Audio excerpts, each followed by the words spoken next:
தமிழன் தொலைக்காட்சி நேயர்களுக்கு வணக்கம். தலித் மாணவர் இளைஞர் சங்கத்தின் நிறுவன தலைவர் திருமிகு பொன் சிவக்குமார் அவர்கள் வருகை தந்திருக்கிறார் நமது அரங்கிற்கு. அவரோடு நாம் பேசுவோம். வணக்கம். வணக்கம் ஐயா. வணக்கம். தமிழன் தொலைக்காட்சிக்கும் நேயர்களுக்கும் என் மனமார்ந்த நன்றியை தெரிவித்துக் கொள்கிறேன். அதாவது மாணவர் இளைஞர் சங்கம், இந்த அமைப்பின் மூலமாக நீங்கள் என்னென்னலாம் அந்த மாணவர்களுக்கு இளைஞர்களுக்கு செய்திருக்கிறீங்க, நன்மை செய்திருக்கிறீங்க? கண்டிப்பாக ஐயா. நான் 1994 சென்னை மாநில கல்லூரியில் பிஏ பொருளாதாரம் என்றேன். என்னுடைய சொந்த கிராமம் விழுப்புரம் மாவட்டம் திண்டிவனம் வட்டம் ஆட்சிப்பாக்கம் கிராமம். ஆட்சிப்பாக்கம் என்ற வில்லேஜ். ஆட்சிப்பாக்கத்துலேருந்து ஆட்சியை பிடிக்கிறதுக்காக வந்திருக்கீங்க. ஐயா, அப்போ நாங்கள் பிரசிடென்சி காலேஜில் படிக்கும்போது 94 சைதாப்பேட்டை எம்சிராஜ் ஹாஸ்டலில் தான் தங்கியிருந்தோம். அப்போ தங்கியிருக்கும்போது மாணவர்களுக்கு அடிப்படை வசதி கேட்டு பல போராட்டங்கள் பண்ணியிருக்கோம். சென்னை 1994. சரி. ஆமாம், எம்சிராஜ் ஹாஸ்டலு. அப்போ ஒரு அமைப்பாக இயங்குனீங்களா இல்லை நீங்கள் தனிப்பட்ட முறையில் பண்ணீங்களா? இல்லை, இதே அமைப்பு தான். தலித் மாணவர் இளைஞர் சங்கம் தொடங்கிட்டோம். நந்தனம் விடுதி, கோடம்பாக்கம் விடுதி, வில்லிவாக்கம் விடுதி, இங்கே காசிமேடு, அப்புறம் ராயபுரம் மாணவர் விடுதி, இது எல்லா ஹாஸ்டலையும் ஒருங்கிணைச்சு நாங்கள் அமைப்பு ஆரம்பித்து பல்வேறு போராட்டங்கள். அப்போ அந்த மாணவராக இருக்கும்போது தொடங்கினது இப்போ அகவை அதிகமானாலும் கூட அதே மாணவராக இயங்கிக்கிட்டு இருக்கீங்க. அதே பேர் தானே ஐயா வச்சுட்டு இருக்க முடியும், வேறு பேர் வைக்க முடியாதுல்ல. அதே தான் ரன் பண்ணிட்டு இருக்கோம். அடுத்தடுத்து அதுக்கு அப்புறமா நீங்கள் அந்த மாணவர்களுக்காக இளைஞர்களுக்காக என்னென்ன செஞ்சீங்கன்னு சொல்லுங்கள். நான் 1994 படிக்கும்போது அப்போ கொடியங்குளம் கலவரம் நடந்தது. அதுக்காக நாங்கள் போய்ட்டு ஸ்டூடெண்ட்ஸ்லாம் போய்ட்டு கொடியங்குளம் போய்ட்டு ஒட்டப்பிடாரம் தொகுதி டாக்டர் கிருஷ்ணசாமி தொகுதியில் போய்ட்டு அங்கே போய்ட்டு பார்வையிட்டு டெல்லி ஜந்தர் மந்தரில் போராட்டம் பண்ணி அப்போ பிரதமரை போய் சந்தித்து வாய்ப்பு கொடுத்து கோரிக்கைலாம் வச்சு இந்த மக்களுக்கு பாதுகாப்பு வேணும்னு சொல்லிட்டு போராட்டம் பண்ணேன். அதுதான் ஃபஸ்ட்டு. இரண்டாவது, பூவை மூர்த்தியார் சென்னையில் தமிழ்நாட்டில் மிகப்பெரிய தலைவர். அன்னைக்கு 1995 காலகட்டத்தில் எனக்கு கருத்து தெரிஞ்சு அரக்கோணம் மாநாடு நடந்து ஜெயலலிதா அம்மையார் காலையில் விழுந்துட்டாரு அப்படின்னு அந்த ஒரு பேச்சு கேட்ட உடனே, ஆமாம், அந்த டைம் தான் எனக்கு அந்த அரசியலுக்குலாம் வந்தது. அதன் பிறகு பூவை மூர்த்தியார் அண்ணன் அவர் எதற்காக விழுந்தார்னா, அவர் அந்த மீட்டிங்லேயே மாநாட்டில் அதிமுக தொண்டர்லேருந்து முக்கிய பொறுப்பாளர்லாம் கலந்துக்கக்கூடாது, அம்மையார் ஜெயலலிதா அம்மையார் அந்த ஏபிஎல்எஃப் மாநாட்டில் கலந்து கொள்ளக்கூடாதுன்னு சொல்லிட்டு தான் சதி வேலை செஞ்சாங்க. பூவி மூர்த்தியார் பேசி முடிச்சிட்ட உடனே அம்மையார் முதலமைச்சர் பேசும்போது அந்த கூட்டத்தில் இருந்த புரட்சி பாரதம் கட்சியில் இருக்கிறவங்க யாருமே ஏபிஎல்எஃப் தொண்டர்கள் யாரும் தரக்குறைவாக பேசலை. அதில் அந்த ஏடிஎம்கேலேருந்து வந்தவங்க தான் பிடிக்காதவங்க சிலர் தவறான வார்த்தைகளை பேசினோடனே அதன் பிறகு பூவை மூர்த்தியார் என்ன பண்ணார், இதுக்கெல்லாம் நான் வருத்தம் தெரிவிக்கிறோமான்னு சொல்லிட்டு தான் நான் வணங்கினாரே தவிர அது பத்திரிகைகள்லாம் தவறாக சித்தரித்து போட்டாங்க. அதன் பிறகு பூவை மூர்த்தியார் கொஞ்சம் அரசியல் வாழ்க்கையிலேருந்து வெளியில் வந்துட்டார். என்னடா இது, இவ்வளோ நம்ம மக்கள் செல்வாக்கு, அவ்வளோ மக்களை, லட்சக்கணக்கான மக்களை திரட்டி ஒரு பேரணி மாநாடு பண்ணுறோம், இது மாதிரி கொச்சைப்படுத்திட்டாங்களேன்னு சொல்லிட்டு விரக்தியில் இருந்த சமயத்தில் நான், புரட்சி மனோகர், பழனிசாமின்னு ஒருத்தர், 3 பேர் தான் போயிட்டு அப்போ தான் நேமம் ஆண்டர்சன்பேட்டை போய் நேராக போய் சந்தித்து, அப்போ அண்ணன் அந்த ஊரில் இல்லை, வில்லேஜில் இல்லை, ஆண்டர்சன்பேட்டையில். அண்ணனை கேள்விப்பட்டோம், யார் நீங்கள், எதுக்கு வந்திருக்கீங்கன்னு கேட்டார் ஜெகன்மூர்த்தியார். இது மாதிரி மக்கள் செல்வாக்கு உள்ளவர் ஏன் இப்போ மக்கள் பிரச்சனைக்காக குரல் கொடுக்கல, வெளியில் வரலை, அவர் வெளியில் வரணும், இந்த மக்களுக்காக செயல்படணும், தலை நிமிர்வாக இருக்கணும், இந்த பறையர் சமுதாயம், தாழ்த்தப்பட்ட சமுதாயம் எழுச்சியோட வீரத்தோடு இருக்கணும்னா அண்ணன் வெளியே வரணும், நான் ஆதங்கத்தில் வந்திருக்கோம், அவரை பார்த்தாகணும்னு சொல்லி அண்ணனை வர வச்சு பார்க்க வச்சு ஹோட்டல் ஐவே ஹோட்டல் பூந்தமல்லியில் இருக்குது, ஐவே ஹோட்டலில் வர வச்சு நாங்கள் ஒரு 5-6 மாதம் தொடர்ந்து மூர்த்தி அண்ணனை சந்தித்து அவரை பார்த்து பேசி, நீங்கள் வரணும், நீங்கள் அந்த ஏபிஎல்எஃப்னு சொல்லிட்டு இருக்கிறத நீங்கள் கட்சியாக மாற்றணும், போதும் இயக்கம்னு வச்சதெல்லாம் போதும், நீங்கள் கட்சியாக மாற்றணும்னு சொல்லி அப்போ தான் பெரியார் திடலில் 1998 பெரியார் திடலில் நாங்கள் பணம் கட்டி புதிய பாரதம்னு சொல்லிட்டு தான் பேர் வைக்கணும்னு சொல்லிட்டு வச்சுது சொன்னோம். ஆனால் மூர்த்தி அண்ணன் என்ன பண்ணார், புதிய பாரதம் வைக்கலாமா, புரட்சி பாரதம் வைக்கலாமா, இந்த கொடி வைக்கலாமா, அந்த கொடி புரட்சி கொடி வைக்கலாமான்னு டிசைட் கலந்து பேசுகிறாரு. ஆமாம், அவர் டிக்ளேர் அங்கேயே பண்ணிட்டார் பெரியார் திடலில். அப்போ நம்ம வீரத்துக்கும் விவேகத்துக்கும் புரட்சி பாரதம்னு இருந்தால் நல்லா இருக்குன்னு சொல்லிட்டு தான் அப்போ வச்சார். அதன் பிறகு அவர் கூட கொஞ்சம் பயணித்தோம். அதன் பிறகு எம்ஏ கிருஷ்ணன் பறையினார்னு சொல்லிட்டு அவர் கூட கொஞ்சம் பயணித்தோம். அப்புறம் தலித் மக்கள் பேரணின்னு சொல்லிட்டு தலித் பேரணி ஆர்ப்பாட்டம் பண்ணோம். நந்தனாத் சிலையிலேருந்து மிகப்பெரிய பேரணி, அப்போ சாத்தை பாக்யராஜ் தலைமையில் எல்லா அமைப்பு லீடர், அம்பேத்கர் பிரியன்லேருந்து வைபாலசுந்தரம், மதிப்பறையினார், அம்பேத்கர் தாசன், அம்பேத்கர் தாசன்,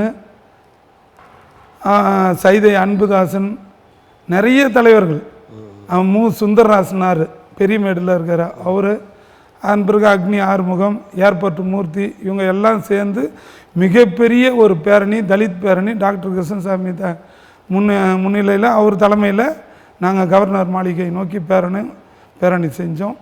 அப்போ ஃபுல்லாக எல்லாமே எம்சிராஜ் ஹாஸ்டலில் ஸ்டூடெண்ட்டு, நந்தனம், கோடம்பாக்கம், வில்லிவாக்கம், எல்லாம் ராயபுரம், எல்லா ஸ்டூடெண்ட்டு எல்லாம் கலந்துக்கின்னு மிகப்பெரிய பேரணி, வரலாறு காணாத பேரணி. அப்போலாம் வந்து அந்த இந்த வாகனம் வஜ்ரா வாகனம்லாம் வந்தது, அதை பார்த்து கூட நாங்கள் அச்சப்படலை. அவ்வளோ பேரணி பண்ணோம், போராட்டம் மறியல் பண்ணோம். 2004 தென்சென்னை எம்பிக்கு நின்று நம்ம அமைப்பு சார்பாக நின்னோம்.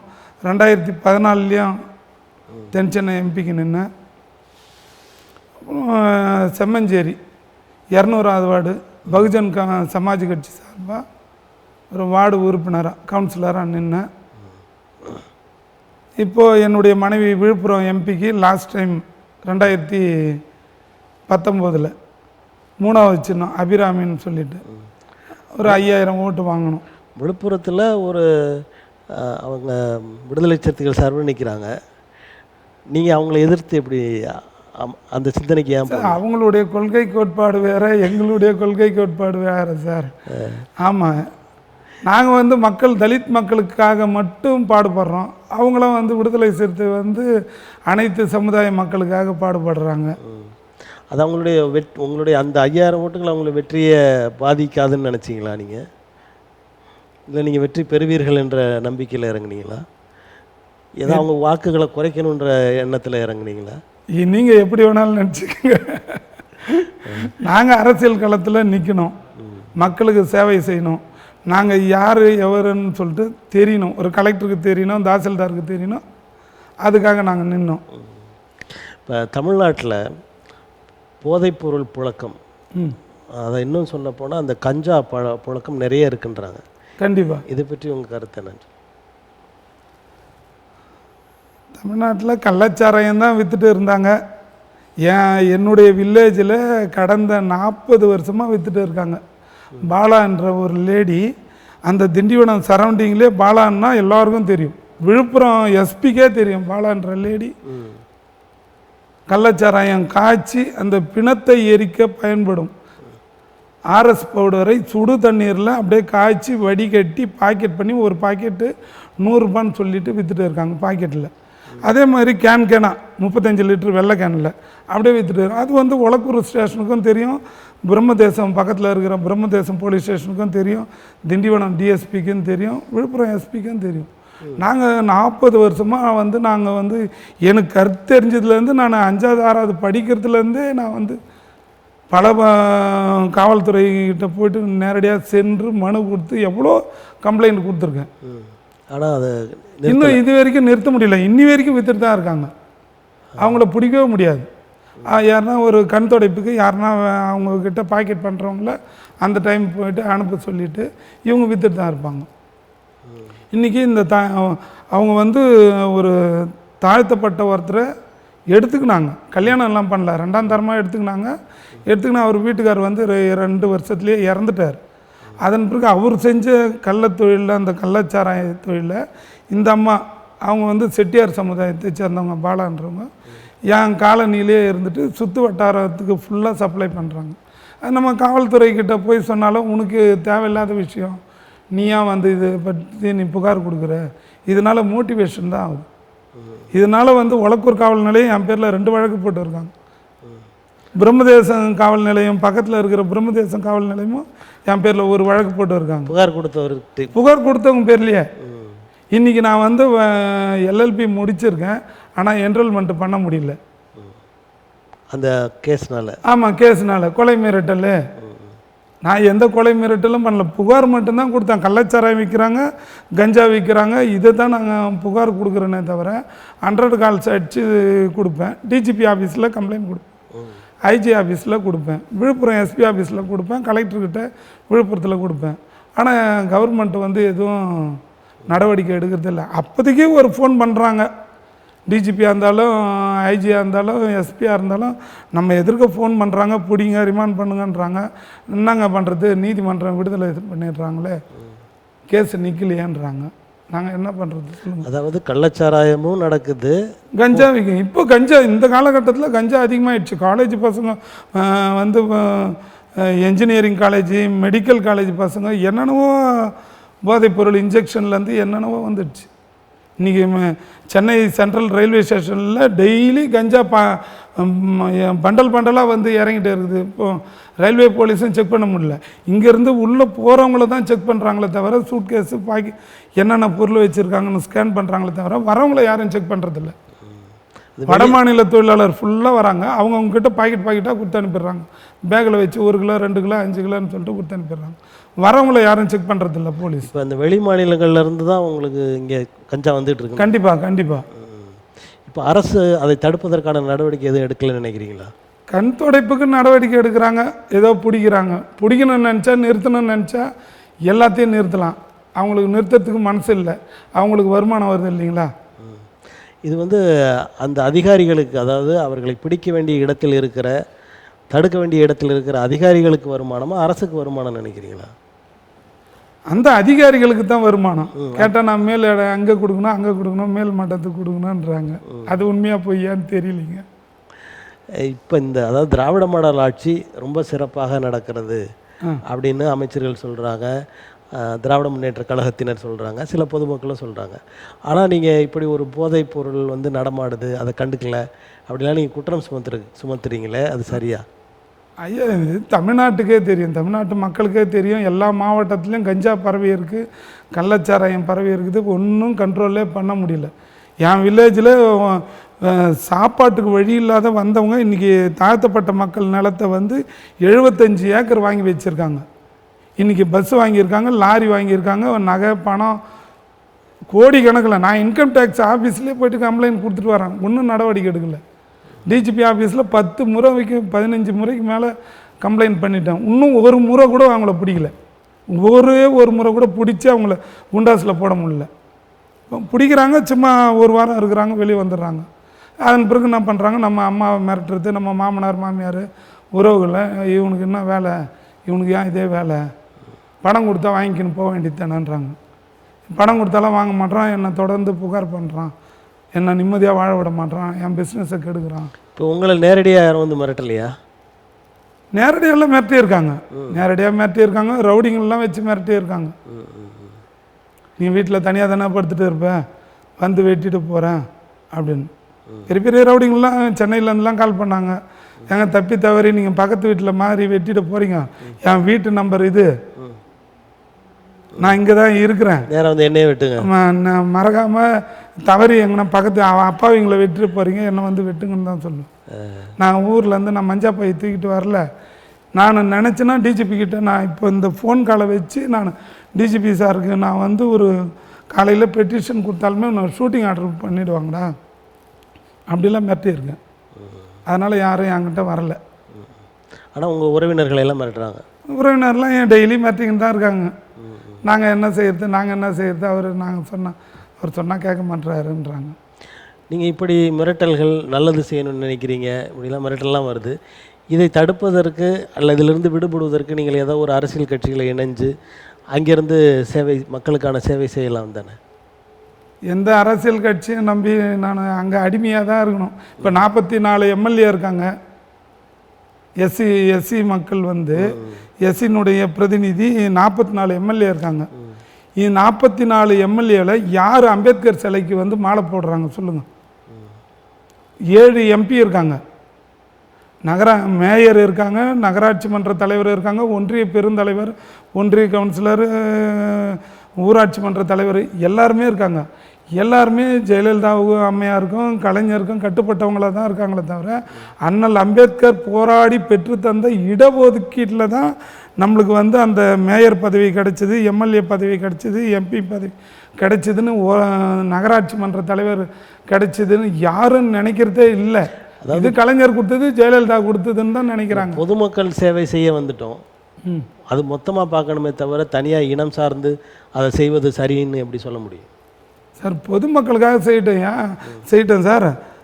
இந்த அண்ணல் அம்பேத்கரால் தான் நம்ம வந்து இன்றைக்கி வந்து நான் வந்து இந்த பேண்ட் சட்டை போட்டுருக்கேன், இந்த ஷூ போட்டுருக்கேன்.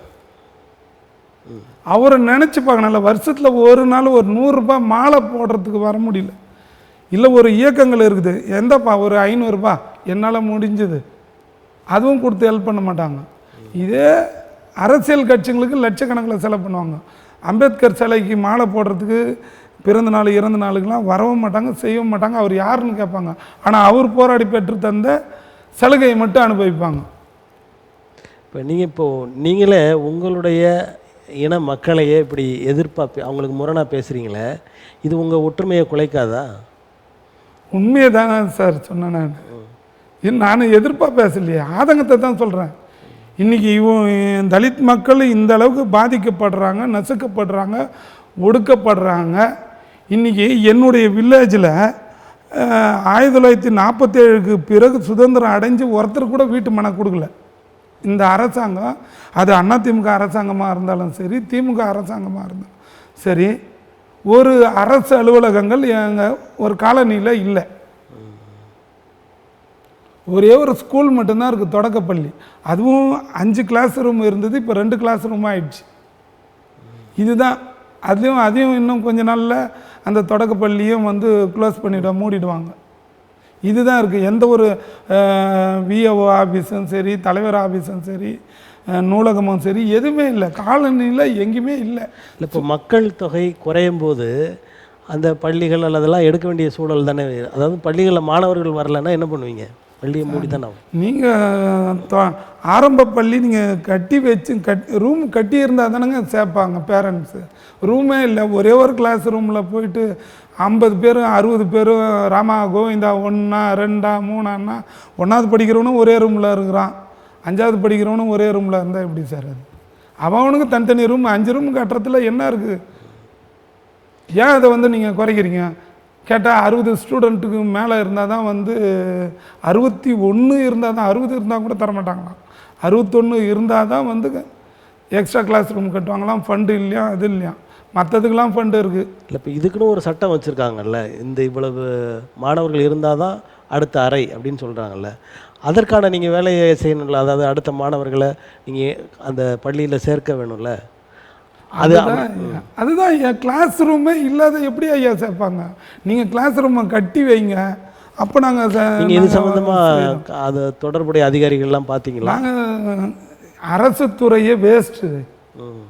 நாங்கள் நடந்து கலெக்டர் ஆஃபீஸ் நடந்து முட்டி தான் வலிக்குது. ஒருத்தரும் வந்து இந்த தாழ்த்தப்பட்ட மக்களுக்காக எதுவுமே செய்கிறதில்ல. என்ன அந்த மணல் குவாரியா கல் குவாரியா அதில் வருமானம் வருதா, அதுக்கு மட்டும் சைன் பண்ணுறாங்க. பத்திரப்பதிவா அதுக்கு மட்டும் பணம் வர துறையில் மட்டும்தான் அரசு ஊழியர்கள் வந்து ஈடுபடுறாங்களே தவிர, முக்கியத்துவம் கொடுக்குறாங்க, ஃபைல் மூவ் பண்ணுறாங்களே தவிர, ஒரு சுடுகாடு காலனிக்குன்னு ஒரு சுடுகாடு வந்து டெவலப்மெண்ட் இல்லை. என்னுடைய ஆட்சிப்பாக்கம் காலனியில் சுடுகாடே இல்லை. நீங்கள் வெளியே சொன்னால் வெக்கக்கேடு, உள்ளே சொன்னால் மானக்கேடு. நானும் பல புகார் கொடுத்துருக்கேன். சுடுகாடே இல்லை, ஒருத்தர் ஆக்கிரமிப்பு பண்ணி வச்சுருக்காரு. அது நாங்கள் விழுப்புரம் கலெக்டர்கிட்ட, சப் கலெக்டர்கிட்ட, முதலமைச்சர்கிட்ட வரைக்கும் நான் கொண்டு போயிட்டேன். இப்போ ஆதி திராவிட நல இயக்குனர் ஆனந்த் சார்கிட்டையும் எடுத்து போய் கொடுத்துருக்கேன். சுடுகாடை மீட்டு கொடுங்கன்னு ஒருத்தர் 26 சென்ட் எங்களுடையது காலனி சுடுகாடை, அதை மீட்டு கொடுக்க சொல்லி நான் மனு கொடுத்து 10 வருஷமாக மீட்டு கொடுக்க சொல்கிறேன். சவுக்கு மரம் வச்சுருக்காங்க, அறுவடை பண்ணுற நேரமும் வருது, இன்னும் மீட்டு கொடுக்கல. கேட்டால் பிடிஓ ஒர்க்குன்றார் தாசில்தார் கேட்டால் பிடிஓ கேட்டால் தாசில்தார் ஒர்க்கு, ரெவன்யூ டிபார்ட்மெண்ட். பணம் வர மேட்டராக இருந்தால் நேராக போயிடுறாங்க ஜிபே எடுத்துகிட்டு. இதெல்லாம் செய்ய மாட்டுறாங்க. திமுக ஆட்சியில் 2 ஏக்கர் இலவசம்னு சொல்லிட்டு சொன்னாங்க. இன்றைக்கி 2 சென்ட் இல்லை வீட்டு மனை. ஒரு கிராமத்தில் இப்போ எனக்கு மேரேஜ் ஆகிடுச்சு, எனக்கு வீட்டு மனை இல்லை, எங்கள் அப்பா அம்மாவுக்கே வீட்டு மனை இல்லை. என் பிள்ளைங்களும் கல்யாணம் பண்ணுற ஸ்டேஜ் வருது, அவனுக்கும் வீட்டு மனை எனக்கே இல்லை, எங்கள் அப்பா அம்மாவுக்கே இல்லை. ஆனால் பேர் மட்டும் பாருங்கள், நாங்கள் தாழ்த்தப்பட்ட மக்களுக்கு இவ்வளோ செய்கிறோம், அதை செய்கிறோம், இதை செய்கிறோன்னு வெளியில் தான் பேத்திக்கிறாங்க. 2 ஏக்கர் நிலமும் கொடுக்கல, 2 சென்ட் வீட்டு மனையே இல்லாத மக்கள்லாம் எவ்வளோ பேர் இருக்காங்க. அதனால் வாக்குச்சாவடி மையமும் இல்லை, எல்லாம் வெளியூர் போயிட்டு பிழைக்க போயிடறாங்க. ஒரு வீட்டில் தாத்தா பிறந்து வளர்ந்த வீட்டில் மட்டும்தான் வாழ்கிறாங்களே தவிர அப்பா அப்பாவுக்குன்னு சொல்லிட்டு ஒரு வீட்டு மனையே இல்லை. அவருக்கு பிறந்த பிள்ளைங்களும் வாழ முடியல. அதுக்குள்ளே அண்ணன் தம்பிக்குள்ளே பிரச்சனை, நானா அந்த வீட்டில் இருக்கிறதுன்னு. அதனால் வெறுத்து போய் அவன் சென்னை, பெங்களூரு, சேலம் எங்கன்னா ஓடி போகிறானுங்க வேலைக்கு. இன்றைக்கி அதனால் ஓட்டர் லிஸ்ட்டும் குறைஞ்சி போகுது.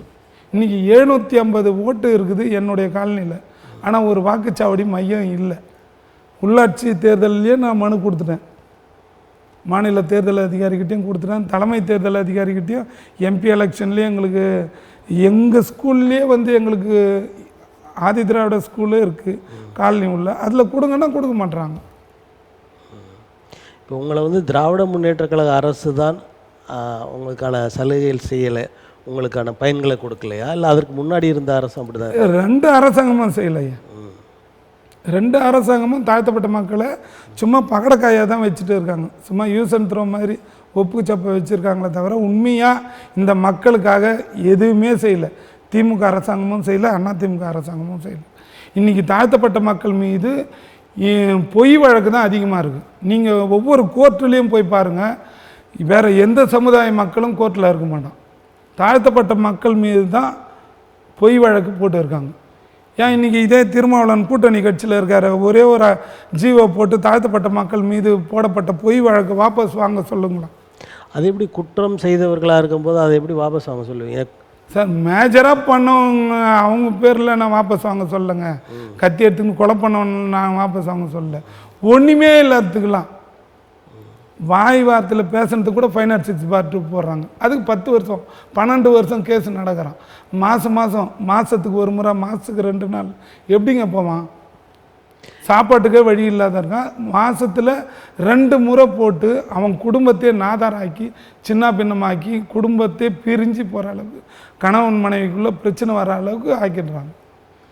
இப்போ நீங்கள் இப்படி குற்றம் சொல்கிறீங்க, ஆனால் பொதுமக்கள் பெரும்பான்மை என்ன சொல்கிறாங்கன்னா, உங்களுக்குரிய அந்த சலுகைகள், சட்ட பாதுகாப்பை எல்லாம் நீங்கள் பயன்படுத்தி என்னை அவன் அப்படி சொன்னான், இவன் சாதியை பற்றி பேசினான், இப்படி நீங்கள் அவர்கள் மேல் குற்றம் சுமத்தி அவர்களை சிறைக்கு அனுப்புகிறதா சொல்கிறாங்க.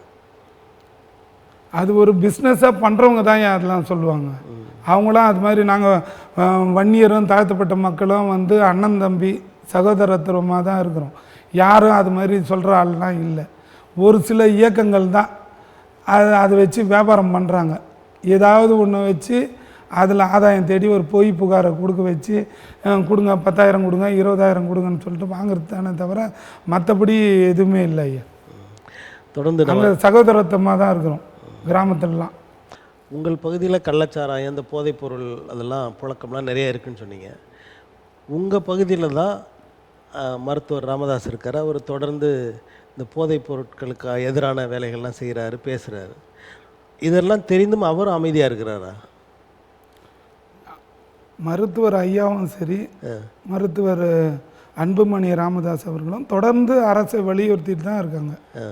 கள்ளச்சாராயம் பெருகிடுச்சு, கஞ்சா பெருகிடுச்சு, அதை ஒழிச்சிடுங்க, அந்த புகை அவங்க சொல்லிகிட்டே இருக்காங்க. இப்போ நீங்கள் சொன்ன மாதிரி ஒருத்தரை குறிப்பிட்டு சொல்கிறீங்க, ஒரு ஊரை சொல்கிறீங்க, இவங்கவங்க அதை பண்ணுறாங்கன்னு சொல்கிறீங்க. அந்த மாதிரி அவங்க சொல்லி அதை தடுக்கிறதுக்கான நிறைய வசதி வாய்ப்பு அவங்கள்ட்ட இருக்குது. அதை அவங்க செய்யலையா? இல்லை, அரசியல் அதிகாரம் அவங்கக்கிட்ட இருந்தால் தானே ஐயா பண்ண முடியும். அரசு இப்போ யார் அரசு நடத்துகிறாங்களோ அவங்கக்கிட்ட தான் கோரிக்கை வைக்க முடியும். அவர் தடி எடுத்தால் தண்டல்கார் மாதிரி போயிட்டு எல்லா ஊர்லேயும் போயிட்டு நிறுத்துன்னு சொல்ல முடியல. குறிப்பிட்டு அரசுக்கு அல்லது அங்கே இருக்கிற அதிகாரிகளுக்கு அவங்க சொல்லலாம்ல. அவன் தமிழ்நாடு ஃபுல்லாக எல்லார் பேரும் சொல்லிட்டு இருக்க முடியாதுல்ல ஐயா. தமிழ்நாடு முழுக்க சொல்ல முடியாது. அவங்க மாவட்டம், அவங்க இருக்கிற அவங்க மாவட்டம்னா தமிழ்நாடு ஃபுல்லாக தான் பாட்டாளி மக்கள் கட்சி இருக்குது. குறிப்பிட்டுலாம் சொல்ல முடியாது ஐயா. நான் சொல்லியிருக்கேன்னா என்னுடைய தனிப்பட்ட விருப்பத்தில் நான் சொல்லியிருக்கேன். அதனால் பாதிக்கப்பட்டு இருக்கேன். என்னுடைய மக்கள் நல்லா இருக்கணும். இன்றைக்கி நான் இல்லைன்னா இன்னைக்கு என் ஊரில் இன்னும் ஒரு 100 பேர் இறந்துருப்பான். இன்றைக்கி கலைஞர் வழியில் வந்த ஸ்டாலின் அவர்கள் 10 லட்ச ரூபா கள்ளச்சாராயம் குடித்து இறந்தவங்களுக்கு 10 லட்ச ரூபா தராரு. ஆனால் என் ஊரில் எவ்வளோ விதவைகள் இருக்காங்க, எவ்வளோ பிள்ளைங்களை இழந்த தாய்மார்கள்லாம் இருக்காங்க. இன்றைக்கும் ஆண்மை இல்லாத ஆண்மையே இல்லை. அந்த சாராயத்தை குடித்து குடித்து குடித்து ஆண்மையே இல்லாத இருக்கிறான். சுயநிலைவே இல்லாத சுற்றிட்டு இருக்கான். அவன் குடும்பத்தெலாம் யார் பார்க்குறது? வேலை வெட்டிக்கு போகிறதில்ல.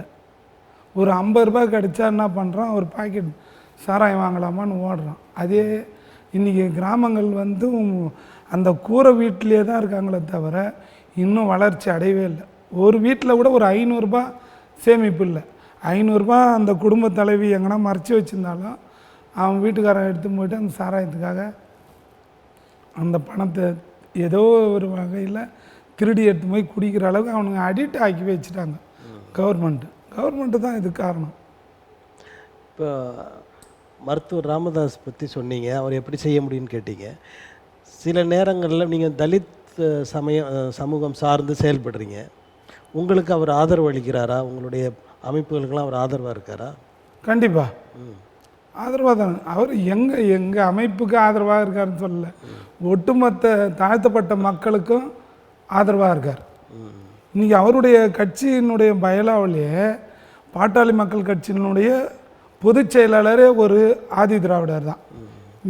வேறு எந்த கட்சியிலையும் ஆதி திராவிடர்ன்றவர் ஒரு துணை செயலாளர், எதுவும் ஒரு மாவட்ட செயலாளர் கூட இல்லை. ஏடிஎம்கே டிஎம்கேல கூட ஒரு மாவட்ட செயலாளர் இல்லை. அப்படி சொல்கிறீங்க. இவர் இருக்கார், ஆராசா இருக்கார். ஆமாம், அவர் பொதுச் செயலாளருங்களா? துணையில் தான் இருக்கார்.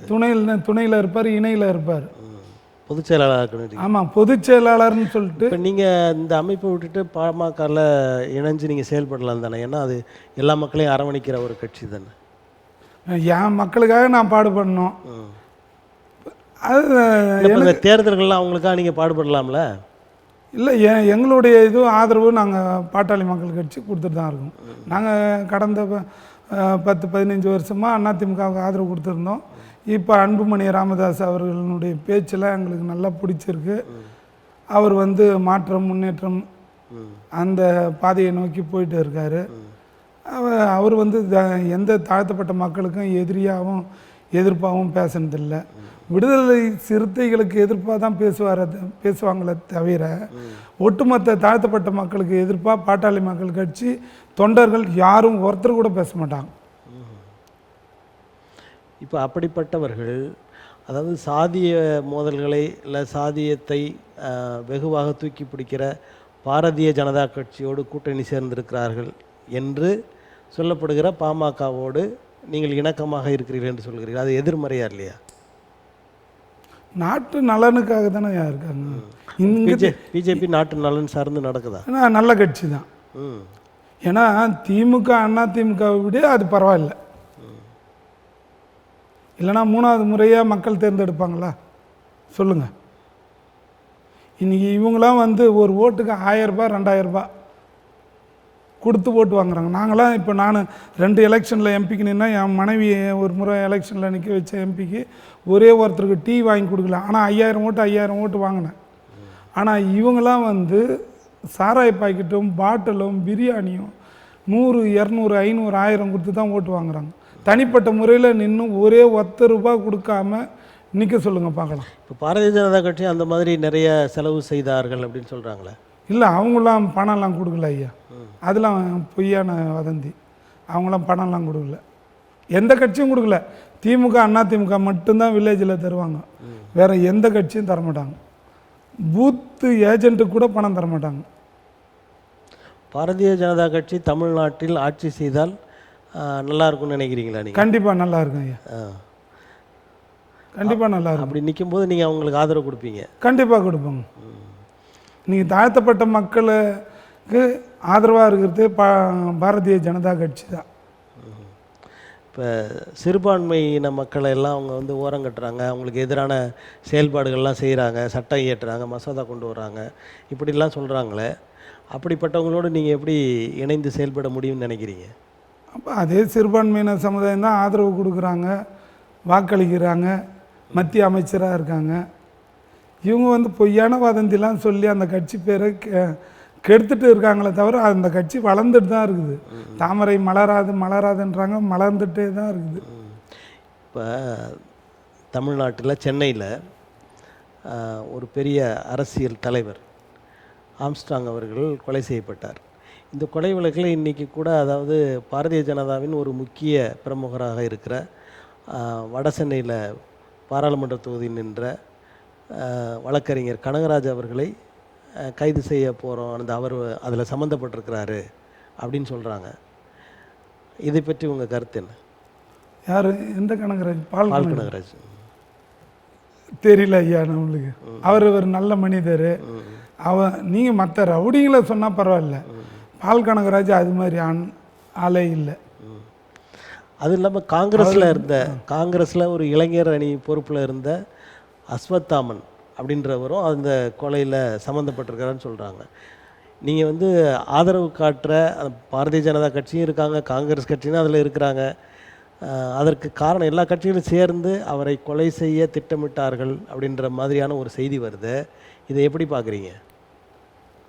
இது கட்சி பாகுபாடுலாம் ஐயா இல்லை, இது எல்லாம் முழுக்க முழுக்க ரவுடிகளினுடைய சூழ்ச்சி தந்திரம். அவங்க தான் பிளான் பண்ணி வெட்டியிருக்காங்க. இதில் வந்து கட்சி பேரோ ஜாதி பேரோ இதில் வரவே கூடாது. இதில் காங்கிரஸ் கட்சியில் இருக்காங்க, இவர் பாரதிய ஜனதா கட்சியில் இருக்கார், ஏடிஎம்கே.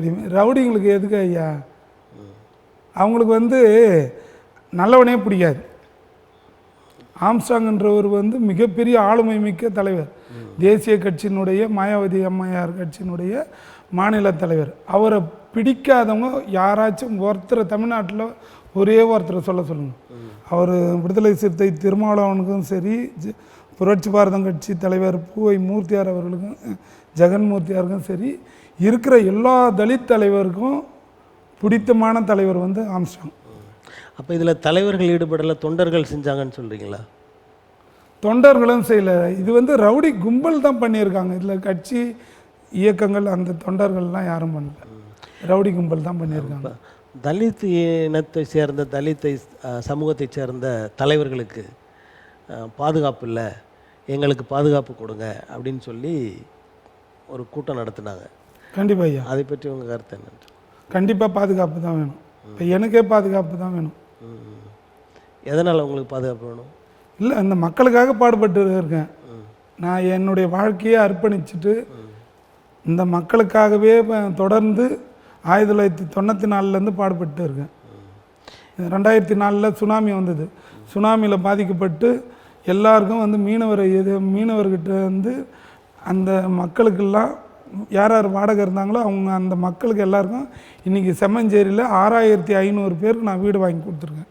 முதலமைச்சர் ஜெயலலிதா அம்மையாரை போய் பார்த்து நான் வள்ளுவர் கோட்டத்தில் ஆர்ப்பாட்டம் பண்ணி மனு கொடுத்து இன்றைக்கி செம்மஞ்சேரியில் சுனாமி குடியிருப்புன்னு 6500 பேருக்கு வீடு வாங்கி கொடுத்துருக்கோம். கொஞ்ச நேரத்துக்கு முன்னாடி சொன்னீங்க இந்த 2 திராவிட கட்சிகளுமே எங்களுக்கு எதுவும் பண்ணலைன்னு. ஆனால் இப்போ இவ்வளோ வீடு தாழ்த்தப்பட்ட மக்களுக்கு எதுவும் செய்யலைன்னு. சுனாமியில் பாதிக்கப்பட்டாங்க, அது உலக வங்கியிலேருந்து பணம் வந்தது, அந்த பணத்தையே சுருட்டிக்கினாங்க. பல கோடி, 1000 கோடி 2000 கோடி எவ்வளோ வந்ததை சும்மா ஒரு கண் துடைப்புக்கு ஒரு ஸ்லம்போர்டு கொடுத்தாங்க. அதுவும் வந்து 150 ஸ்கொயர் ஃபீட் தான் அந்த வீடு. அவ்வளோதான். அந்த மக்கள் கண்டது அவ்வளோதான். வெள்ளத்தால் பாதிக்கப்பட்டாங்க. இப்போ எப்படி வயநாட்டில் பாதிக்கப்பட்டாங்களோ அது மாதிரி சுனாமியில் பாதிக்கப்பட்ட மக்களுக்கு ஏதோ ஒரு 150 ஸ்கொயர் ஃபீட்டில் தான் வீடு கொடுத்துருக்காங்க. பெருசாக ஒன்றும் ஒரு 300 ஸ்கொயர் ஃபீட்டோ 400 ஸ்கொயர் ஃபீட்டோ வீடு கொடுக்கல. இப்போ நீங்கள் வந்து உங்களுக்கு பாதுகாப்பு கேட்குறீங்கன்னு சொல்கிறீங்க, கொடுக்கல. ஆனால் பாரதிய ஜனதா கட்சியினருக்கோ இல்லை அது சார்ந்த இந்து அமைப்புகளுக்கோ அதில் இருக்கிற தலைவர்கள் வந்து கேட்கும்போது அவங்களுக்கு வந்து பாதுகாப்பு கொடுக்குறாங்க, ஒரு பிஎஸ்ஓ கொடுக்குறாங்க. அது ஏன் அவங்களுக்கு கொடுக்குறாங்க, உங்களுக்கு ஏன் கொடுக்கல? அது தெரியல ஐயா. இப்போ அவர் அது மாதிரி கொடுத்துருந்தா இப்போ மாநில தலைவர் ஆம்ஸ்ட்ராங் அண்ணனுக்கே கொடுத்துருக்கணும். இவ்வளோ அவரை வெட்ட போகிறாங்க, கொலை பண்ண போகிறாங்கன்னு தெரியும்னு சொல்கிறாங்க போலீஸ் துறையே. ஏன் அவருக்கு பாதுகாப்பு கொடுக்கல? அவர்கிட்ட சொன்னாங்கன்னு எப்படி எங்களுக்கு தெரியும்? இந்த மக்களுக்கு எப்படி தெரியும்? நாங்கள் சொல்லிட்டோம், எச்சரிக்கை கொடுத்துட்டு மீறி அவர் போய்ட்டு அவர் வீட்டாண்ட போய் நிற்பாருங்களா? இப்போ நீங்கள் வந்து ஆளுங்கட்சியை இந்த கொலை வழக்கில் குற்றம் சுமத்துறீங்களா? அவர் வந்து ஐயா அவர் முதலமைச்சர் தொகுதியில் தான் இருக்கார். பெரம்பூர் தொகுதி, குளத்தூர் எல்லாம். அவர் தொடர்ந்து ஆம்ஸ்ட்ராங் அண்ணன் தொடர்ந்து தன்னிச்சையாக நின்று பாராளுமன்ற தொகுதியிலையும் சரி, சட்டமன்ற தொகுதியிலையும் சரி, உள்ளாட்சி தேர்தலையும் தனியாக போட்டியிட்டு ஒரு மிகப்பெரிய சக்தி ஆளுமை மிக்க தலைவராக இருக்கார். ஓட்டு வாங்கி காமிக்கிறாரு. அதனால் அவருக்கு அரசியல் கட்சிங்களுக்கு, நான் குறிப்பிட்டு யார் பேரும் சொல்லலை, அவரை பிடிக்கலை. இவர் ரொம்ப வளர்ந்து போயிட்டே இருக்கார். இப்போ ஒன்றியத்தில், இந்திய ஒன்றியத்தில் பாரதிய ஜனதா கட்சி ஆட்சி நடக்குது. இந்த ஆட்சி 5 ஆண்டுகள் நிறைவாக அவங்க செயல்பட முடியாது, இடையிலேயே போயிடுவாங்க. நிதிஷ்குமாரோ இல்லை சந்திரபாபு நாயுடோ அவருடைய ஆதரவை விலக்கிக் கொள்வார்கள் அப்படிலாம் பேசுகிறாங்களே, அதை பற்றி உங்கள் கருத்து என்ன? அது பகல் கனவு காண்றாங்க. பகல் கனவு தான். அவங்க 5 வருஷம் 5 வருஷமும் அடுத்த 5 வருஷமும் ஆளுவாங்க. அடுத்த 5 ஆண்டு. ஆமாம், கண்டிப்பாக. ஏன்னா காங்கிரஸ்லாம் வந்து ஆளவே முடியாது. காங்கிரஸ்லாம் போயிடுச்சு ஐயா. இன்னைக்கு ஈழத்தமிழரை கொத்தா கொலை பண்ணாங்க, கொத்தா படுகொலை செஞ்சாங்க காங்கிரஸ் தான். ஒரே பிரதமர் ராஜீவ்காந்தியை கொலை பண்ணாருன்ற ஒரு குற்றத்துக்காக தமிழ் ஈழத்தையே அழித்தவங்க தான் காங்கிரஸ். அதனால் அது கூட தான் இப்போ கூட்டணி வச்சுருக்காங்க. இப்போ இதே காரணத்தை சொல்கிறாரு நாம் தமிழர் சீமான். அவர் ஏன் ஆட்சிக்கு வர முடியல? காங்கிரஸ் எதிர்க்கிறாரு. கண்டிப்பாக ஐயா. இப்போ காங்கிரஸ் எதிர்க்கிற பாரதிய ஜனதா கட்சி அங்கே ஆட்சிக்கு வருது. அதே காங்கிரஸ் எதிர்க்கிற நாம் தமிழர் சீமான் ஏன் இங்கே ஆட்சிக்கு வர முடியல? அவர் இப்போ சமீபத்தில் ஒரு 10 ஆண்டு காலமாக தான் வளர்ச்சி அடைஞ்சிட்டு வந்துட்டு இருக்கார். இப்போ தான் மாநில கட்சி அந்தஸ்து வந்திருக்காரு. இப்போ எல்லாமே வந்து நீங்கள் திமுகவும் அண்ணா திமுகவும் பணம் கொடுக்காம இருந்தால் அவரு வந்து ஜெயிக்கலாம். நீங்கள் தான் பணம் கொடுக்குறீங்களே, வீட்டுக்கு வீடு 500 ரூபாய் 1000 ரூபான்னு சொல்லிட்டு கொடுத்து மக்களை கற்பூரம் வாங்கி குழந்தை மேலே சத்தியம் வாங்கினா யாருங்க வந்து மாற்றி ஓட்டு போடுவாங்க? கிராமத்துலலாம் வந்து சொன்னால் ஓட்டு போடுறேன்னா ஓட்டு போடுறேன், இல்லைன்னா நான் ஓட்டு போட முடியாதுன்னு சொல்லிவிடுவாங்க. உங்கள் கட்சிக்கு ஓட்டு போட முடியாதுன்னு சொல்லுவாங்க. ஏன்னா அவங்க 500 ரூபாய் வாங்கிட்டாங்க. கற்பூரத்தை அமைச்சு இல்லை குழந்தை மேலே பிறந்த குழந்தை மேலே சத்திய வாக்கு வாங்குவாங்க, இல்லை குழந்தைய போட்டுட்டு காலால் தாண்டுவாங்க. தாண்டிட்டு தான் இந்த 1000 ரூபாய் 4 ஓட்டு இருக்கான் 4 500 2000 வாங்கிட்டு தான் குழந்தைய தாண்டுவாங்க. வெறும் இந்த 2000 ரூபாய்க்காக 1000 ரூபாய்க்காக குழந்தைய தாண்டுறவங்க தான் இருக்காங்க. அப்படியாப்பட்ட இந்த நாட்டில் எப்படி ஒரு தனிப்பட்ட முறையில் ஒருத்தர் வந்து ஆட்சியை பிடிக்க முடியாது. இப்போ அவர் வந்து கூட்டணி சேர்ந்தால் ஆட்சியை பிடிப்பாரா? கண்டிப்பாக. யாரோட கூட்டணி சேருன்னு நினைக்கிறீங்க? இந்த 2 கட்சி ஏடிஎம்கே டிஎம்கே தவிர்த்து பாட்டாளி மக்கள் கட்சி, மற்றபடி விஜய், இவங்கெல்லாம் வச்சு பண்ண ஆட்சி பிடிக்கலாம். இந்த 2 கட்சியை தவிர வேறு எந்த கட்சியுமே ஆட்சிக்கு வர முடியாது அப்படின்ற ஒரு சூழ்நிலை தானே ரொம்ப காலமாக இருக்குது. காலமாக இருக்குது. இப்போ இளைஞர்கள் கொஞ்சம் மாற்றங்கள் வருது, மாறுவாங்கன்னு நம்பிக்கையில் இருக்கிறோம். இது வரைக்கும் மாற்றம் வரலையே, எங்கே வருதுன்னு சொல்கிறீங்க? வரும், நம்பிக்கை தான், காலம்தான் பதில் சொல்லணும். இப்போ நல்லா இருக்கும்.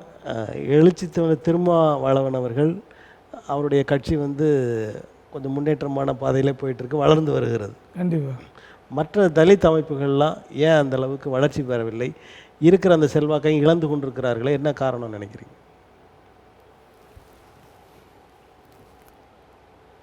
அவர் சென்னையில் நாங்கள் 1995 அப்போ விடுதலை சிறுத்தையே இல்லை. நாங்கள் ஹாஸ்டலில் அவரும் எம்சி ராஜா ஹாஸ்டலில் எக்ஸ் ஸ்டூடெண்ட்டு தான், பூவை மூர்த்தியார் எக்ஸ் ஸ்டூடெண்ட்டு தான். அவரை வந்து அன்றைக்கி கடலூர் மாவட்டத்துலேயும் சிதம்பரம் மாவட்டத்துலேயும் நுழையக்கூடாதுன்னாங்க பாட்டாளி மக்கள் கட்சி சார்பாக. ஆனால் அதே பூவை மூர்த்தியார் தலைமையில் அனைத்து கட்சி கூட்டத்தில் தலைமைச் செயலகத்துக்கு முன்னாடி 5000 மக்களை திரட்டி பூவை மூர்த்தியாரை உள்ளே போய் பேச வச்சு, என் தம்பி திருமாவளவனுக்கு எதுனா ஒன்று ஆச்சுன்னா நான் சும்மா இருக்க மாட்டேன் அப்படின்னு சொன்ன பிறகு தான் இவர் அந்த அரசு, அதன் பிறகு தான் இவர் வளர்ந்தார். பூவை மூர்த்தியார் இல்லைன்னா இவர் வளர்ந்தே இருக்க முடியாது. அன்றைக்கி அனைத்து கட்சி கூட்டத்திலே போயிட்டு இவர் புரட்சி பாரதம் கட்சியை கூப்பிடல. நாங்கள் மிகப்பெரிய சாலை மறியல் பண்ணி தலைமைச் செயலகத்தில், அதன் பிறகு தான் பூவை மூர்த்தியார் வந்து அங்கே அனைத்து கட்சி கூட்டத்தில் கலந்துக்கின பிறகு தான், பேசின பேச்சுக்கு பிறகு தான் திருமாவளவனே வந்து சென்னை மற்ற மாவட்டங்கள்லாம் பரவலாக வந்தார். இப்போ வளர்ந்துருக்கிறார்ல, மற்ற ஏன் அமைப்பு அவர் வளர்ந்துருக்காருங்க. அவர் மட்டும்தான் வளர்ந்துருக்காரு. தாழ்த்தப்பட்ட மக்களுக்கு மக்கள் எல்லாம் வளரல. அவர் என்ன செஞ்சுருக்காரு? தாழ்த்தப்பட்ட மக்களுக்காக என்ன செஞ்சுருக்காரு சொல்லுங்கள். அதாவது அந்த எங்கெங்கே அவங்க சட்டமன்ற உறுப்பினர் இருக்காங்களோ, நாடாளுமன்ற உறுப்பினர் இருக்காங்களோ, அவங்கெல்லாம் உங்களுடைய மக்களுக்கு நிறைய பண்ணியிருக்கிறதானே சொல்கிறாங்க. என்ன பண்ணியிருக்காங்க சொல்லுங்கள். முதல்ல அந்த தொகுதிக்கு வந்து பார்த்தாங்களான்னு கேளுங்க. தொகுதிக்கே வரதில்லை. இப்போ எங்கள் விழுப்புரம் மாவட்டத்தில் துரை ரவிக்குமார் இருக்கார். இது வரைக்கும் அந்த அந்த எலெக்ஷன் டைம் அப்போ தான் கும்பிடு போட்டுன்னு போவார்.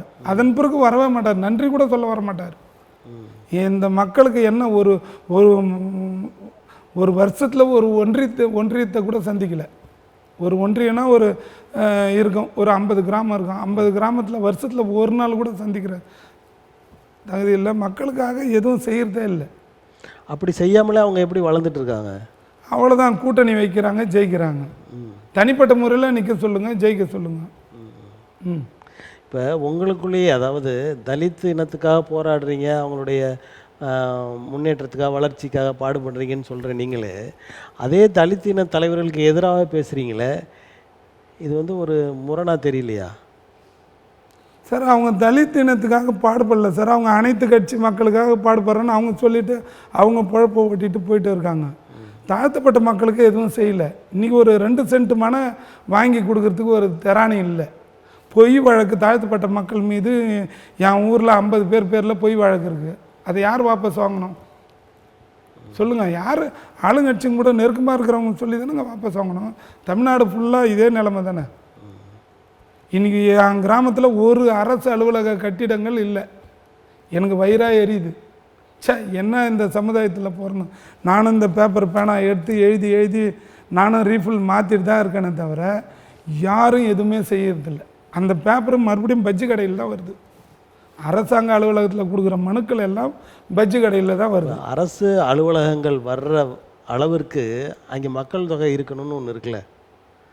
மக்கள் தொகை குறைவாக இருக்கும்போது அந்த அரசு அலுவலகங்கள் எப்படி அங்கே அமைப்பாங்க? ஐயா, நீங்கள் 2 சென்ட் 3 சென்ட் கொடுத்தா தானே ஐயா அவனுக்கு ஒரு வீட்டு மனம் இருந்தால் தானே ஒரு கூரை வீடாவது கட்டுவான், ஒரு குரூப் ஹவுஸ் வீடாவது கட்டி. எல்லாமே இலவசமாக நீங்கள் சம்பாதிக்கலையா? நீங்கள் வேலை பார்க்கலையா? அதன் மூலமாக தானே நீங்கள் கட்டணும். இலவசமாகவே வாங்கிக்கலாம்னு நினைக்கிறது எப்படி சரியாகும்? வீட்டு மனை எங்கே? அந்த காலத்தில் வந்து அந்த ஒரு ஏக்கர் 2 ஏக்கருக்குள்ளே தான் அந்த வீட்டு மனையே இருக்குது. இன்றைக்கே நான் நினச்சா கூட வீட்டு மனை வாங்க முடியாது. என் வில்லேஜில் வீட்டு மனையே இல்லை. யாருன்னா விற்கிறேன்னா தானே நான் வாங்க முடியும். அவனுக்கே பத்தலை. அது அவனே அவனுடைய தாத்தா நிலத்தில் தான் வாழறான். அப்போ எப்படி விற்க முடியும்? புதுசாக ஒரு இடத்துல போய்ட்டு எப்படி கட்டுவீங்க? மீதி எல்லாம் விவசாய நிலம், எப்படி கட்ட முடியும்? விவசாயிங்களும் எல்லாம் வந்து இந்த குடிக்கு அடிக்ட் ஆகிட்டு எல்லா நிலத்தையும் விற்று அதர் ஆளுங்களுக்கு விற்றுட்டான். விற்றுட்டு சும்மா கொஞ்சம் வீசம், கால் வீசம், கால்காணி, அரகாணி கூட இல்லை. சும்மா கூலி தொழிலாளி அன்றைக்கி போனால் தான் அவன் சாப்பாடு, இல்லைனா இல்லை. இப்படி இருக்கும்போது எப்படி ஒரு வீட்டு மனை வாங்க முடியும்? முதல்ல வீட்டு மனையே இருந்தால் தானே வாங்க முடியும். தவணை முறையில் கூட நான் தரேன்னு சொல்கிறதுக்கு. அப்புறம் எப்படி அரசு மட்டும் கொடுத்துருன்னு நினைக்கிறீங்க? அரசாங்கம் தானேங்க ஒதுக்கி கொடுக்கணும். ஒருத்தன் கணவன் மனைவியாக வீட்டு மனையே இல்லைன்றீங்க. ம் உங்கள் பகுதியில் வீட்டு மனையே இல்லை, அப்புறம் அரசாங்கம் எப்படி வீட்டு மனை கொடுக்கும்? ஒருத்தர் நிலச்சுவான்தார்கிட்ட வாங்கி கொடுக்கணுங்க. இன்றைக்கி என் ஊரில் ஒருத்தர் 200 ஏக்கர் வச்சுருக்கார். ஒரு SMK பண்ணைன்னு சொல்லிட்டு ஃபார்ம் ஹவுஸ் விவசாய பண்ணைன்னு. அவர் மெட்ராஸில் இருக்கார். அவர் யார் எவருன்னே தெரியல. அவர் ஒரு இஸ்லாமியராக யாருன்னு தெரியல. அங்கே உள்ளே இருக்கிறவங்களாம் இஸ்லாமியர் தான். நீங்கள் யார் எவர் இன்னும் எப்படி நீங்கள் இந்த ஊருக்கு வந்தீங்க, என் ஊரை செலெக்ஷன் பண்ணீங்க, எப்படி 200 ஏக்கர் மக்கள்கிட்ட வெறும் 1000 ரூபா 2000 ரூபா 5000 ரூபாய்க்கு ஒரு ஏக்கர் வாங்கிட்டான். இன்றைக்கி சாப்பாட்டுக்கு வழி இல்லை. குடிமக்களாக இருக்கிறவங்க எங்கே வேணாலும் வாங்கலாம்ல. இந்திய குடிமக்கள்லாம் எங்கே வேணாலும் இடம் வாங்கலாம், வீடு கட்டலாம். அதை நீங்கள் எப்படி தப்புன்னு சொல்ல முடியும்? ஏன்னா இப்போ 300 ஏக்கர் ஐயா அரசு, நீங்கள் இதை 300 ஏக்கரா? ஆமாம், இதை சொல்கிறீங்க. அம்பானி அதானி ஏகப்பட்ட இடங்களை வாங்கி வச்சுருக்காங்க. லெவலுக்கு அவர் வாங்குறாரு. விமான நிலையத்தை வாங்குறாங்க, துறைமுகத்தை வாங்குறாங்க. அதெல்லாம் ஒன்றும் சொல்லலை. அந்த கட்சி சார்ந்த பாஜகவை நீங்கள் ஆகா ஓகன்றீங்களே, இது எப்படி? இங்கே இருக்கிற 200 ஏக்கரை சொல்கிறீங்க. 200 ஏக்கர்னா உங்களுக்கு சர்வ சாதாரணமாக ஆயிடுச்சு. ஆமாம், ஒரு கிராமத்தில் எத்தனை ஏக்கர் தான் இருக்கும்? ஆமாம், அதாவது அது 200 ஏக்கர். ஆனால் இவங்க வாங்கியிருக்கிறது லட்சக்கணக்கான ஏக்கர்களை வாங்கியிருக்காங்க. அவங்க பல கிராமத்தை சேர்த்து ஒன்றிணைச்சு வாங்கியிருக்காங்க. அதை மாத்திரம் சரி, அதுக்கு பாஜக சப்போர்ட் பண்ணுறேன். அது நாங்கள் சரின்னு சொல்லி ஐயா. நான் அதானி அம்பானியை பற்றி நீரவ் மோடியை பற்றிலாம் பேசலை. பிஜேபியை மட்டும்தான் கேட்டீங்க. அவங்க பிஜேபி உறுப்பினரா? அவங்க தான் பிஜேபி கட்சியோட பினாமிகள்னு சொல்கிறாங்களே. ஏன்னா பொதுத்துறை நிறுவனங்களையே அவங்க தான் வாங்கியிருக்காங்க. ஆமாம், இப்போ திமுக அரசாங்கம் கூட டெண்டர் விடுறது அவங்களுக்கு வேண்டப்பட்டவங்களுக்கு தான் விடுறாங்க. அது மாதிரி அவர் யார் ஏழை எடுக்கிறாங்களோ அவங்களுக்கு தானே கொடுக்க முடியும். பணம் யார் அதிகமாக வச்சுருக்காங்கன்னா இதெல்லாம் டெண்டர்லாம் விடுறதில்ல, இது அரசாங்கமே கொடுத்துறாங்க. அவங்க அப்ளை பண்ணுறாங்க, கேட்குறாங்க, கொடுக்குறாங்க. அது மாதிரி இவர் காசு சம்பாதிச்சாரு, வாங்கிட்டார் 200 ஏக்கரை. அப்படி 200 ஏக்கர். இப்போ சாராயம் விற்றவங்க 75 ஏக்கர் வச்சுருக்காங்க. அதில் ஒரு 5 ஏக்கர் வாங்கலாம். நான் என்ன சொல்கிறேன், ஃப்ரீயாக வாங்க தேவை. நீ இந்த மக்கள்கிட்ட இருந்து தானே வாங்கினேன். ஒரு 5 ஏக்கர் கூட, அந்த 5 ஏக்கரில் 3 சென்ட் ஒரு குடும்பத்துக்கு கொடுக்கலாமா? நான் ஒரு ரேஷன் கார்டு வச்சுருக்கான், அவனுக்கு கொடுத்துட்டு போங்க வீட்டு மனை. ரேஷன் கார்டு, ஆதார் கார்டு, ஓட்டு ஐடி எல்லாமே இருக்குது. தனி குடும்பம். தமிழ்நாடு அரசு சில இலவசங்கள்லாம் அறிவிக்கிறாங்க. ஆமாம், நீங்கள் என்ன அந்த அளவுக்கு ஏழ்மையாக இருக்காங்களா மக்கள்? அவங்களுக்கெல்லாம் ஏன் இலவசம் கொடுக்குறீங்கன்ட்டு ஒரு சிலர் சொல்கிறாங்க. அப்படி இருக்கும்போது இலவச வீட்டு மனை மாத்திரம் கேட்டால் அதையும் எதிர்க்கிற ஆட்கள் இருக்கத்தானே செய்வாங்க. பஸ்ஸு ஓசின்னு ஒரு பொன்முடி அமைச்சரே சொல்கிறாருங்க. ஓசி பஸ்ஸுன்றாரு. இங்கேருந்து போயிட்டு வரீங்க ஓசி. அங்கே நீங்கள் வீட்டு மனை கேட்கும்போது வீட்டு மனையும் ஓசின்னு தானே சொல்லுவாங்க. ஆமாம், சொல்லுவார் தான். சொல்லிட்டு போட்டோம். ஆனால் RS பாரதி நாங்கள் போட்ட தாழ்த்தப்பட்ட மக்களை நீதிபதி ஆக்கணுது நாங்கள் போட்ட பிச்சைன்னு தான் சொல்கிறாரு. இப்போ கதிர் ஆனந்த், துரைமுருகன் அமைச்சர்னுடைய புள்ள கதிர் ஆனந்த் எல்லாம் லேடிஸை பார்த்து பிரச்சாரத்தில் கேட்குறாரு. நல்லா வாசனையாக இருக்குது, சென்ட் அடிச்சுட்டு வந்திருக்கீங்களா? இந்த சென்ட்டு எதுக்கு பணம் தெரியுமா? நாங்கள் கொடுத்த 1000 ரூபா கொடுத்த பணத்தில் தான் நீங்கள் சென்ட்டு வாங்கி யூஸ் பண்ணிட்டு வந்திருக்கீங்க, அந்த வாசனை வருதுன்றாரு. அப்போ அந்த அளவுக்கு இந்த மக்களை ஒரு 1000 ரூபா கொடுத்துட்டு சொல்லி காட்டுறாங்க. ஒரு பஸ் டிக்கெட்டு 5 ரூபா டிக்கெட்டு 10 ரூபா 1000 ரூபா கொடுத்துட்டே சொல்லி காமிக்கிறாங்க. ஆமாம், அப்போ 10 ரூபா டிக்கெட்டே சொல்லி காட்டுறாங்க. ஆமாம், சொல்லி காட்டுறாங்க. ஆமாம், அப்போ வீட்டு மனை கொடுத்துட்டா எவ்வளோ சொல்லி காமிப்பாங்க? அப்போ நீங்கள் அதை கேட்கலாமா? இந்த நாட்டினுடைய குடிமக்களுங்க, அது நீங்கள் கொடுக்குறது உங்களுடைய பெருந்தன்மைக்கு நீங்கள் அதை சொல்லி காட்டுறதுன்றதுக்காக கொடுக்குறீங்க. இது அடிப்படை. ஒரு மனிதனுக்கு உண்ண உணவு, உடுக்க உடை, இருக்க இருப்பிடம் 3 யார் செய்யணும்? அரசாங்கம் தான். எங்களுடைய வரி பணத்தில் ஆள்றீங்க, எங்களுடைய ஓட்டை வாங்கி தான் நீங்கள் ஜெயிக்கிறீங்க, முதலமைச்சர் அமைச்சராக வரீங்க. எங்களுக்கு உரிமை. ஒருத்தன் மேரேஜ் ஆச்சா, குடும்பம் ஆயிடுச்சா, தனியாக வீட்டு மனை கொடுத்துட்டு போங்க. எந்த கிராமத்தில் உங்கள் வீட்டு மனை கொடுத்துருக்காங்கன்னு சொல்லுங்கள். ஒவ்வொரு தமிழ்நாட்டில் இருக்கிற எந்த கிராமத்துக்கும் வீட்டு மனை கொடுக்கறதில்ல. அப்படி கொடுத்தாலும் மிஞ்சி போனால் ஒரு 10 பேருக்கு கொடுப்பாங்க, 5 பேருக்கு கொடுப்பாங்க. அதுக்கு ஒரு பெரிய ஒரு பிரம்மாண்டமாக விழா, அமைச்சர் முன்னிலையில், MLA முன்னிலையில், ஒன்றிய தலைவர் முன்னிலையில் பண்ணுவாங்க. மேரேஜ் ஆச்சா அவனுக்கு தனியாக கொடுத்துட்டு போ. அது அடிப்படைங்க. இது இலவசம் இல்லை. இதையும் போய்ட்டு நீங்கள் முடிச்சு போடாதீங்க. உங்களது கருத்துக்களை தமிழன் தொலைக்காட்சி வாயிலாக மக்களுக்கு தந்தமைக்கு எங்களது மனம் கடிந்த நன்றி. நன்றி ஐயா, நன்றி ஐயா. நேயர்களே, அடுத்த அரசியல் அரங்கம் நிகழ்வில் வேறொரு ஆளுமையுடன் சந்திப்போம். நன்றி, வணக்கம்.